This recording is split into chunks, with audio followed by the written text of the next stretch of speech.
While 2024 was jam-packed with Japanese role-playing games aplenty, does that mean we can expect less of the genre for 2025? Hell no! We already have a few eclectic JRPGs slated for the first half of 2025, with Atelier Yumiya out in the next few weeks. And following that, we have one from French studio Sandfall Interactive, Clair Obscur Expedition 33. Its debut trailer wowed many viewers early last year, myself including. Maybe it's the art style and dreamlike feel of the world the game is in. Maybe it's the turn-based combat coupled with dodging and parrying mechanics borrowed from JRPGs like the Mario and Luigi series. Or maybe it's the fact that a Western studio is taking a stab at the genre and telling its own unique plot out of it using big names like Charlie Cox, Ben Starr, and Jennifer English on voiceover. In any case, we came out of the hands-on preview build genuinely impressed.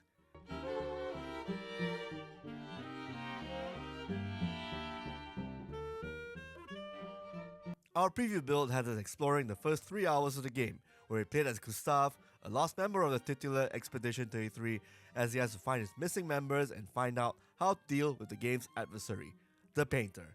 He also swears in French a lot. Putain de merde. Putain, nobody. Putain. Putain.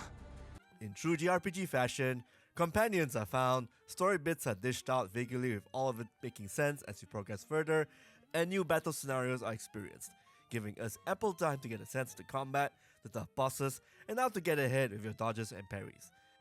Combat is turn-based. You pick commands, dish out the damage, and enemies do the same to you. You can dodge attacks or even parry them, or in some cases, jump and counter-attack. If you parry attacks perfectly, you can deal big counter-attacks too.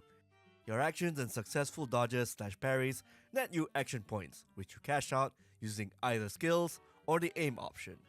The latter lets you whip out your pistol or firearm of choice and shoot projectiles at enemies like you would in a third-person shooter.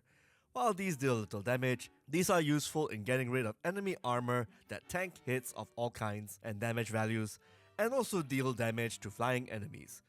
The latter will dodge most of your attacks except for aim-related ones. You can even damage separate body parts or weapons using the aim features to hamper enemies. As for my party members, they're a unique bunch. Gustav is your melee attack archetype. He's got a unique skill where if he gets charges from other abilities, like his Lumiere Assault, dealing regular attacks and dodging parrying, he can unleash it using a skill called Overcharge. The more charges he has, the bigger overcharges damage deals. For those who come off. Lune is your spellcasting archetype who can store elemental charges called stains. Certain spells she has can be spent for free if she has the appropriately colored stains. Also, stains can power up existing spells and are spent automatically. Different spells store different stains, and different stains can exploit enemy weaknesses. So, you need to study up on her spells to know what you want to pocket.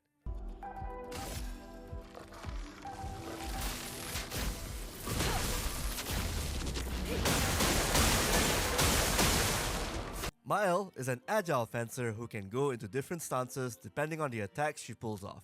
If she is in an offensive stance from a one move, she deals more damage but takes more. If she's in a defensive stance, she takes less damage but also deals less damage. If you manage to get her to virtual stance via various conditions on the battlefield, she deals 2 times the damage for the next skill. Pretty awesome.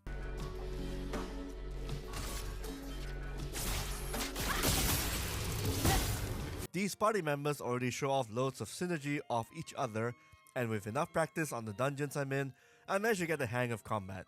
It gets easy the first few times, then it gets more challenging closer to some boss fights here and there, as well as some new enemies coming into the fray. The bosses aren't easy, but with practice and getting the hang of their attack patterns, you'll get them eventually. There are even optional uber bosses roaming around the demo. I would suggest you get the hang of dodging before tackling these guys. Thankfully, I'm told that in the final version of the game, you can revisit these areas so you can challenge them when you're over-leveled or at a better state of mind or, better equipped. Speaking of which, when you level up in Clair Obscur, you can only distribute stats and sort out your powers at checkpoints, clearly indicated by expedition flags. So when you level up a ton when farming, be sure to head to the nearest flag to allocate your skill and ability points. Equipment and stat boosting tools come in the form of pictos. You can equip a maximum of 4, but you can spend resources so that you can inherit their skills, leading you to equipping newer pictos you find in the future. Clearly, everything here in Clair Obscur is borrowed from many JRPGs of the past, but it's all presented in a brand new light and a new coat of paint, so to speak. In case you couldn't tell from the video, Clair Obscur Expedition 33 is a sight to behold. It even has quite an epic soundtrack, ranging from orchestral, classical, to even electronica in certain action set pieces here and there. Clair Obscur is also proof of hope that single-player games with AA production values are still important in the gaming landscape.